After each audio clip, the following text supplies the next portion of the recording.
नमस्कार, मी विशाल परदेशी. जगाच्या पाठीवर या विशेष बुलेटिनमध्ये आपलं सगळ्यांचं स्वागत. जाणून घेणार आहोत जगभरातल्या महत्त्वाच्या घडामोडी. अगदी झटपट सुरुवात करूया. 7 वर्षांपासून बंद असलेला अफगाणिस्तानमधील ऑक्सिजनचा कारखाना पुन्हा सुरू झाला. अफगाणिस्तानची राजधानी काबूलमध्ये असलेला हा कारखाना तालिबान्यांच्या राजवटीनंतर बंद पडला होता. आता कोरोना संसर्गादरम्यान ऑक्सिजनच्या मागणीत वाढ होत असल्यानं हा कारखाना पुन्हा सुरू करण्यात आला आहे. सध्या इथं 2 शिफ्टमध्ये काम सुरू आहे.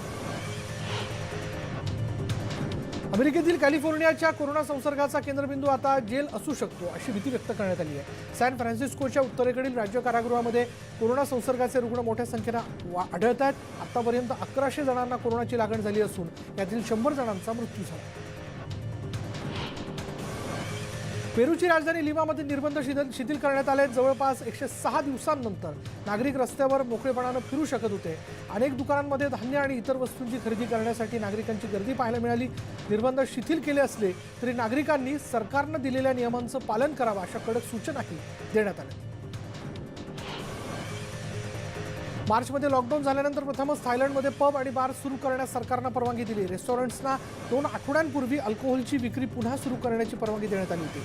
पब आणि बारना परवानगी दिली असली तरी सामाजिक अंतर, ग्राहकांची संख्या यावर निर्बंध घालण्यात आले. स्पेन आणि पोर्तुगाल दरम्यानची सीमा पुन्हा खुली करण्यात आली आहे. दोन्ही देशांमधील नेते या छोटेखानी कार्यक्रमाला हजर होते. कोरोना संसर्गादरम्यान या दोन्ही देशांमधील सीमा बंद करण्यात आल्या होत्या, पण आता पर्यटन वाढीच्या दृष्टीनं सीमा खुली करण्याचा निर्णय दोन्ही देशांच्या सरकारने घेतला. प्रिन्स चार्ल्स यांनी एका शेतात जाऊन माहिती घेतली. इथं दुग्ध व्यवसायाची त्यांनी माहिती घेतली. तसंच कोरोना संसर्गादरम्यान आलेल्या अडचणी त्यांनी जाणून घेतल्या. ग्रामीण पर्यटनाला चालना देण्यासाठी प्रिन्स चार्ल्स प्रयत्न करतात. पहिल्या आणि दुसऱ्या महायुद्धात अमेरिकेच्या योगदानाचा तपशील थिमिस्टर क्लेमोर्टेच्या बेल्जियम गावातील संग्रहालयात आहे. आता युरोपियन युनियननं अमेरिकेला भेट देणाऱ्या देशांच्या यादीतून वगळले आणि त्यामुळे या संग्रहालयाला भेट देणाऱ्या लोकांची संख्या मोठी कमी होणार असल्याचं व्यवस्थापनानं सांगितलं. अमेरिकेतील पर्यटक दरवर्षी या संग्रहालयाला मोठ्या संख्येनं भेट देत असतात. लेबनॉनचं एकमेव आंतरराष्ट्रीय विमानतळ पुन्हा एकदा खुलं करण्यात आलंय. कोरोनामुळे हे विमानतळ मागील 3 महिन्यांपासून बंद होतं. सुरुवातीला एका दिवसाला 2000 प्रवाशांच्या ये-जा करण्यास परवानगी देण्यात आली. UAE, दुबई, संयुक्त अरब अमिरातीसाठी सुरुवातीला विमानांची उड्डाणं होती. अमेरिकन विमान कंपनी एअरबसनं युरोपातील 15,000 कर्मचारी कमी करण्याचा निर्णय घेतला. कमी झालेली मागणी, वाढतं नुकसान भरून काढण्यासाठी नाईलाजानं हा निर्णय घेत असल्याचं त्यांनी सांगितलं. इंग्लंड, स्पेन आणि जर्मनीतील त्यांचे कर्मचारी कमी करण्यात येणार आहेत. अनेक विमान कंपन्यांनी विमानांच्या ऑर्डर रद्द केल्यानं त्याचा मोठा फटका एअरबसला बसला. 3 महिन्यांपेक्षा अधिक काळानंतर इजिप्तनं कैरो आणि इजिप्शियन संग्रहालयातील प्रख्यात गिझा पिरॅमिड पुन्हा पर्यटकांसाठी उघडलंय. गिझा पिरॅमिड्सना भेट देण्यापूर्वी पर्यटकांचं तापमान तपासण्यात येणारे. इजिप्शियन सरकारला पर्यटन क्षेत्राचं पुनरुज्जीवन करण्याचं त्यांनी ठरवलेलं आहे. इजिप्तची अर्थव्यवस्था मोठ्या प्रमाणावर पर्यटनावर अवलंबून आहे. दक्षिण आफ्रिकेतील कोरोना लस चाचणीला विरोध करण्यासाठी जोहान्सबर्गमधील विटसवॅन्ड विद्यापीठाबाहेर आंदोलन करण्यात आलं. आम्ही गिनी पिग नाही, लस सुरक्षित नाही अशा घोषणा देत मास्क जाळून निषेध करण्यात आला. ब्रिटनमध्ये ऑक्सफोर्ड विद्यापीठात तयार झालेल्या लसीची आफ्रिकेत चाचणी सुरू आहे आणि यामध्ये 2000 स्वयंसेवक सहभागी होतील अशी आशा आहे. युरोपियन युनियनने 14 देशांमधील प्रवाशांसाठी सीमा खुली केली. या निर्णयानंतर सर्बियातील काही प्रवासी पश्चिम युरोपच्या दिशेने निघालेत.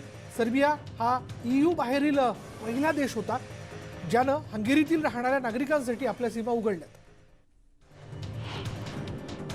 ग्रीसच्या क्षेत्रीय विमानतळावरून थेट आंतरराष्ट्रीय उड्डाणांना परवानगी देण्यात आली आहे. अथेन्स आंतरराष्ट्रीय विमानतळाच्या आगमनाच्या टर्मिनलमध्ये पर्यटकांच्या माहितीसाठी अनेक सुविधा तैनात करण्यात आलेल्या आहेत. इंग्रजी, फ्रेंच आणि जर्मन भाषेत माहिती देणारी पुस्तकं विमानतळावर ठेवण्यात आली आहेत. पर्यटक ग्रीक बेटांवर आणि मुख्य भूमीवरील इतर विमानतळांवर थेट उड्डाण करू शकतात. निर्बंध शिथिल केल्यानंतर झेक प्रजासत्ताकातून सुमारे 500 पर्यटकांना घेऊन जाणारी एक ट्रेन क्रोएशियामध्ये दाखल झाली. खासगी मालकीची झेक कंपनीने चालवलेली ही ट्रेन प्राग इथून पुढील 2 महिने नियमित धावेल.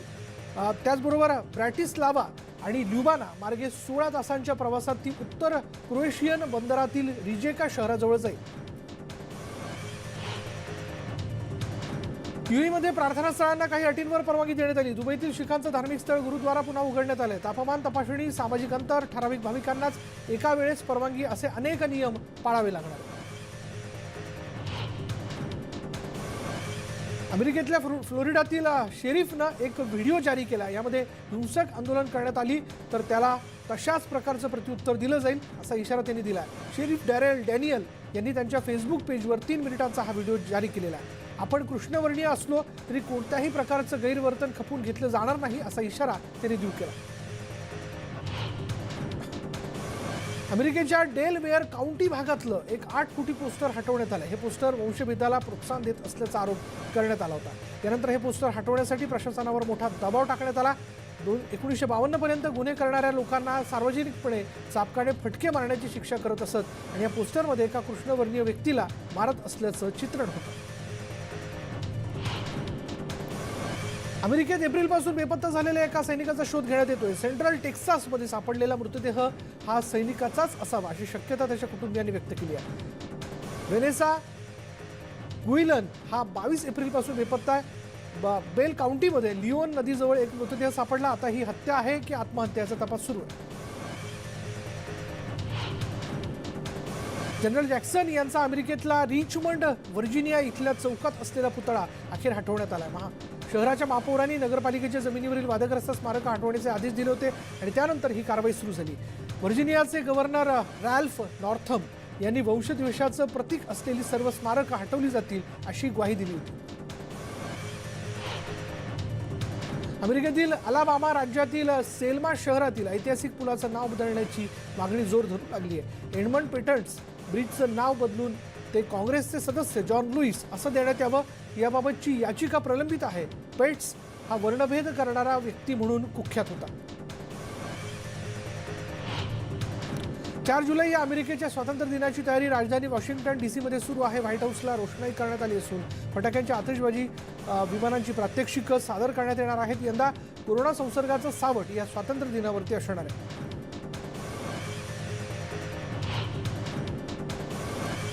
मध्य मेक्सिकोमधील एका ड्रग रिहॅबिलिटेशन सेंटरमध्ये अज्ञात बंदूकधाऱ्यानं गोळीबार केला. यामध्ये 24 जणांचा मृत्यू झाला तर सेंटरमधील काही अधिकारी जखमी झालेत.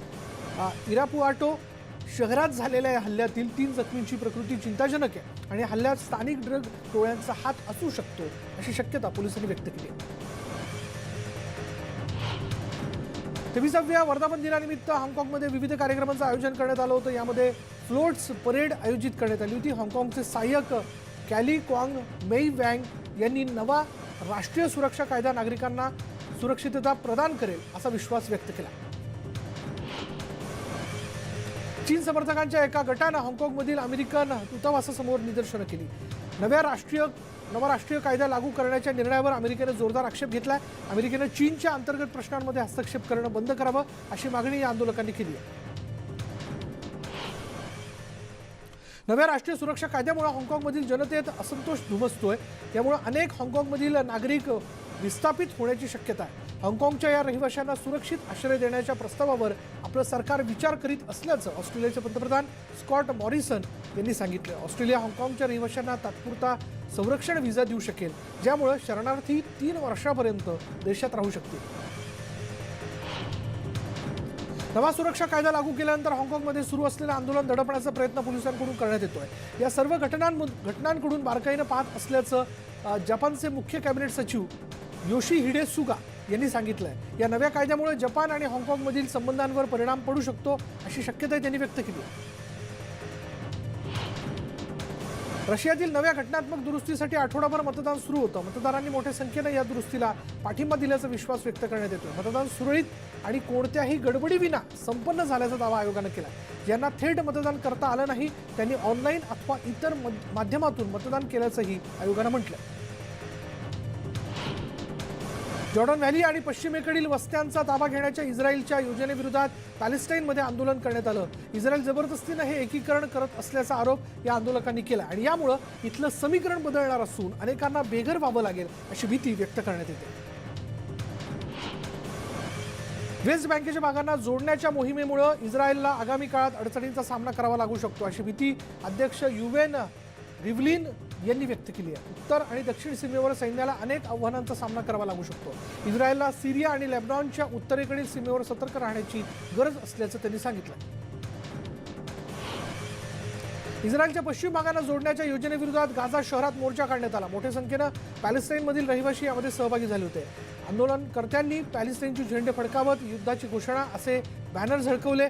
गाझा इस्रायल सीमेवर पुन्हा अशांत वातावरण होईल अशी भीती या आंदोलकांनी व्यक्त केली आहे. प्रस्तावित घटनात्मक सुधारणांविरोधात आंदोलन करणाऱ्यांना रशियातील सेंट पीटर्सबर्ग शहरात अटक करण्यात आली. मतदारांवर दबाव आणि इतर अनियमितपणा या प्रक्रियेत असल्याचा आरोप आंदोलकांनी केला.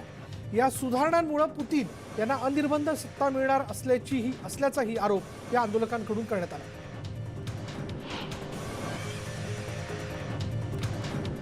व्हेनेझुएलामध्ये 6 डिसेंबरला सर्वसाधारण निवडणूक संपन्न होणार आहे. निवडणूक परिषदेच्या अध्यक्षा इंदिरा अल्फोन्झो यांनी ही घोषणा केली. व्हेनेझुएलाचे अध्यक्ष निकोलस मादुरो यांना हद्दपार करण्याची मागणी जोर धरू लागली आहे. नॅशनल असेंब्लीचे असंविधानिक नियंत्रण मिळून सत्तेवर असलेल्या मादुरो यांना आता पाय उतार करण्याची वेळ जवळ आल्याचं विरोधी पक्षांनी सांगितलं. उत्तर म्यानमारमधील जेड इथल्या खाडीत भूस्खलन झाल्यानं दुर्घटना घडली आहे. या अपघातात किमान 50 जणांचा मृत्यू झाल्याची भीती व्यक्त करण्यात येते. राजधानी यांगूनपासून 950 किलोमीटर दूरवर ही खाण आहे. इथं पावसाळ्यात अशा प्रकारच्या अनेक दुर्घटनांमध्ये कामगारांना यापूर्वीही जीव गमवावे लागले. थायलंडमधील पटाया शहरात असलेल्या एका बौद्ध थीम पार्कला भीषण आग लागली. आगीत पार्कचं मोठ्या प्रमाणात नुकसान झालंय. सुदैवानं आगीत कोणतीही जीवितहानी झाली नसली तरी आगीच्या कारणांचा शोध घेण्यात येतोय. कोरोनामुळे बंद असलेलं हे पार्क येत्या काही दिवसात पुन्हा उघडण्यात येणार आहे. अमेरिकेतील न्यूयॉर्कच्या ब्रुकलिन भागात एक 3 मजली इमारत कोसळली. सुदैवानं या इमारतीत कोणी नसल्यानं जीवितहानी टळलेली आहे. बचाव पथकानं तातडीनं घटनास्थळी धाव घेत बचाव कार्य सुरू केलं. यानंतर स्पीड न्यूज बुलेटिनमध्ये वेळ झाली का ब्रेक घेऊयात. पहा फक्त न्यूज 18. तुर्कस्तानची राजधानी इस्तंबूलमधील 1400 वर्षांपेक्षाही जुना असलेला हागिया सोफियाचा भव्य घुमट जगभरातील पर्यटकांचं आकर्षण आहे. दरवर्षी लाखो पर्यटक या वास्तूला भेट देत असतात. 6व्या शतकातील ही इमारत राष्ट्रवादी आणि धार्मिक कट्टरवाद्यांच्या निशाण्यावरती आहे आणि या वास्तूचं पुन्हा एकदा मशिदीत रूपांतर व्हावं यासाठी ते दबाव आणतात. या मागणीचा आढावा सर्वोच्च न्यायालयाकडून घेण्यात येतोय. आफ्रिकेतील केनियामध्येही टोळधाडीमुळे शेतकरी त्रस्त झालेत. या टोळधाडींचा बंदोबस्त करण्यासाठी सरकारकडून मोठ्या प्रमाणावर उपाययोजना करण्यात येतात. काही ठिकाणी हेलिकॉप्टरमधून जंतुनाशकाची फवारणी करण्यात आली. या टोळधाडीचा बंदोबस्त केला नाही तर त्याचा मोठा परिणाम अन्नसाठ्यावर होण्याची भीती व्यक्त करण्यात येते. इटलीतील पोलिसांनी 14 टन अंमली पदार्थ पकडलेला आहे. या अंमली पदार्थातून मिळणाऱ्या पैशाचा उपयोग सिरियात आयसिसकडून करण्यात येत होता. दक्षिणेकडील सालेर्नो बंदरात हा अंमली पदार्थाचा मोठा साठा जप्त करण्यात आला. आता या ड्रग तस्करीचे धागेदोरे देशात आणखी कुठे कुठे पसरलेत याचा तपास पोलिसांकडून सुरू आहे. रशियाचे अध्यक्ष व्लादिमीर पुतीन यांनी इराणचे अध्यक्ष हसन रुहानी आणि तुर्कीचे अध्यक्ष अर्दोगान यांच्याशी व्हिडिओ कॉन्फरन्सिंगच्या माध्यमातून चर्चा केली आहे. सिरियाच्या परिस्थितीवर या तिन्ही नेत्यांमध्ये चर्चा करण्यात आली. सक्रिय दहशतवादी गटांना नेस्तनाबूत करण्यासाठी रशिया पूर्ण पाठिंबा देईल असं आश्वासन पुतीन यांनी दिलंय. सिरियामध्ये शांतता आणि स्थैर्य निर्माण करण्यासाठी कटिबद्ध असल्याचं तिन्ही देशांच्या नेत्यांनी सांगितलं. जर्मन परराष्ट्र मंत्री हेको मास यांनी क्रोएशियन नेते गॉर्डन ग्रिली रॅडमन यांची भेट घेतली. बर्लिनच्या ब्रॅडनबर्ग गेटसमोर क्रोएशियन नेते रॅडमन यांनी मानाचं ईयूचं अध्यक्षपद जर्मनीकडे सोपवलंय. कोरोना संसर्गाच्या या कठीण काळात ईयूला पुन्हा चांगले दिवस आणण्यासाठी प्रयत्न करू असं आश्वासन जर्मनीनं दिलं. भूमध्य प्रवासात प्रवास करणाऱ्या स्थलांतरितांना बचाव जहाजातून इटलीच्या ऑगस्टा बंदरात आणण्यात आलं. इथं या सर्वांची काटेकोरपणे तपासणी करण्यात आली. Tunisia, Bangladeshi, Ivory Coast, Sudan आणि अन्य आफ्रिकन देशातून मोठ्या संख्येनं निर्वासित भूमध्य समुद्रमार्गे युरोपात दाखल होत असतात. 2020 मध्ये भूमध्य समुद्र पार करण्याच्या प्रयत्नातून 3000 पेक्षाही जास्त स्थलांतरित लोक मरण पावले.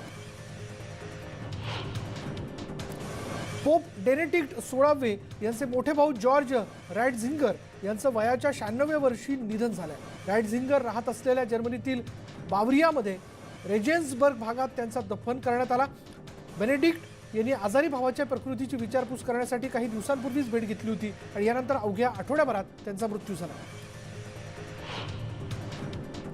2 महिन्यांच्या विलंबानंतर स्पेस एक्सनं सैन्यासाठी अचूक माहिती देणाऱ्या GPS उपग्रहाचं प्रक्षेपण केलं. फाल्कन 9 या रॉकेटच्या साह्यानं फ्लोरिडाच्या केप कॉनाव्हेरल एअर फोर्स स्टेशनवरून हा GPS उपग्रह प्रक्षेपित करण्यात आला. GPS उपग्रहांच्या सिरीजमधील सर्वात प्रगत असा हा तिसरा उपग्रह आहे.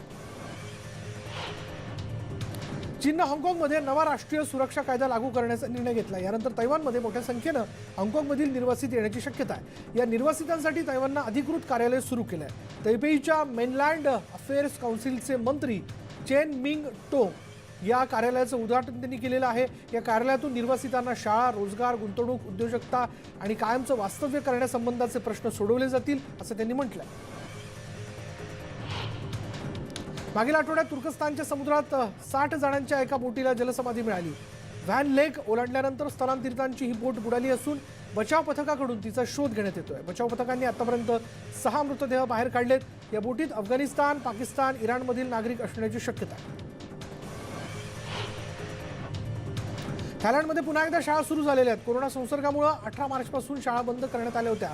शाळा पुन्हा सुरू झाल्याचा आनंद बँकॉकमधील शाळेत येणाऱ्या मुलांच्या चेहऱ्यावर दिसून येत होता. शाळेकडूनही मुलांच्या सुरक्षेसाठी फेस मास्क, सामाजिक अंतरासह इतर अनेक उपाय करण्यात आले.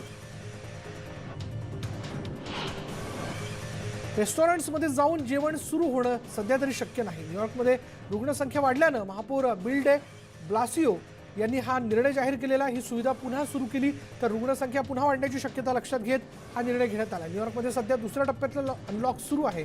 6 जुलैपर्यंत तिसऱ्या टप्प्यासाठीच्या अनलॉकसाठीची परवानगी मिळण्याची शक्यता आहे. अमेरिकेत पुन्हा एकदा आंदोलनकर्ते आक्रमक झालेत. यावेळी सायकल घेऊन रस्त्यावर उतरलेल्या आंदोलनकर्त्यांना पोलिसांनी रोखून धरलं. यावेळी आंदोलनकर्त्यांनी जोरदार घोषणाबाजी केली. पोलिसांनी यावेळी काही आंदोलकांना ताब्यात घेतलं. दरम्यान रस्त्यांवरील अडथळेही पोलिसांनी दूर केले.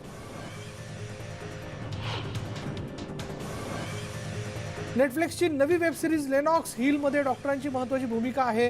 सिरीजमध्ये असलेल्या डॉक्टरांप्रमाणे 4 डॉक्टर न्यूयॉर्क सिटी हॉस्पिटलमध्येही आपली सेवा देतात. याआधी अशाच काही सिरीजसाठी हॉस्पिटलमध्ये चित्रीकरण करण्यात आल्याचं या सिरीजच्या निर्मात्यांनी म्हटलं.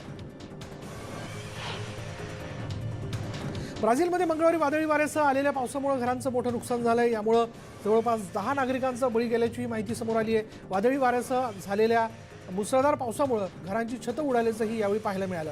या वादळाचा फटका फ्लोरियानो पोलिससह अनेक शहरांना बसला.